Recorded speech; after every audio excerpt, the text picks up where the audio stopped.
Hey guys, this is Ajjosan here. I'm gonna talk about a trade that happened today involving Colby Rasmus and Edwin Jackson, the two main pieces of this trade. And the trade went like this. Earlier today, the Blue Jays got Edwin Jackson and Marc, the third baseman, for Zach Stewart and John Frasor, a starting pitcher and a relief pitcher. But later on that day, they traded them to the Cardinals for Colby Rasmus, three relief pitchers, Trever, Brian Tallet, and P.J. Walters. And the Cardinals got a starting pitcher, Edwin Jackson, relief pitcher, Marc, I'm going to try to say this guy's name, Marc Rzepczynski, relief pitcher, Octavio Dotel, and outfielder, Patterson. My thoughts on this trade as well. The Blue Jays need, the first trade, let's do it. The first trade, they got Marc.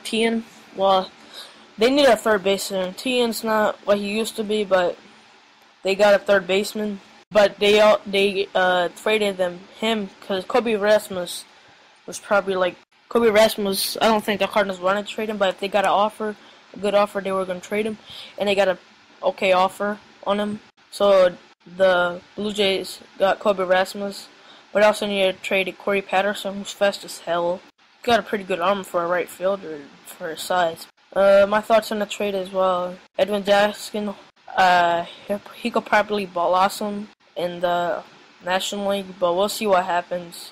The Mets are going to send Carlos Beltran and $4 million or cash considerations for Zach Wheeler, top pitching prospect. His numbers aren't so great. He's 7.5, 3.99 ERA. Opponents are betting, well, not so good against him. 2.24.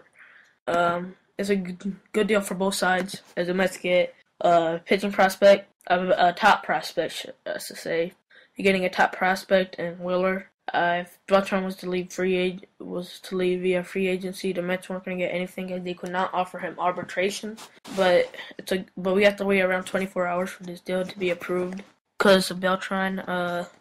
In his contract, he has a no-trade clause, but he has to wait 24 hours for the deal to be approved, so we have to wait 24 hours to have his word. So the deadline for this guy to be moved was in July 31st. It was July 30th, 4 p.m. to be precise. This is a good deal. The Giants really needed a bat. They're getting one in Carlos Beltran. I say it's a good deal for both sides. That's pretty much all I gotta say about this trade. And the teams that were in it, the Phillies were in it, were in the hunt. The Rangers, a lot of teams were in it, but the Giants are winners. Beltran will approve a deal to the Giants. He said it himself. And Major League Baseball has to approve it, but they approve every deal unless you do something dumb, like cut a player's salary.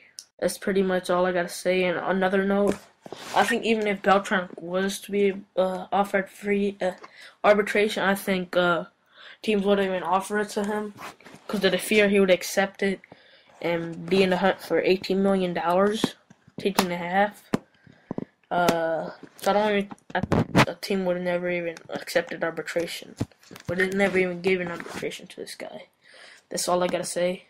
And today there was a deal made by the Indians and Cubs. Today the Indians are trading away 2 minor leaguers and a position player. They're yet to be identified.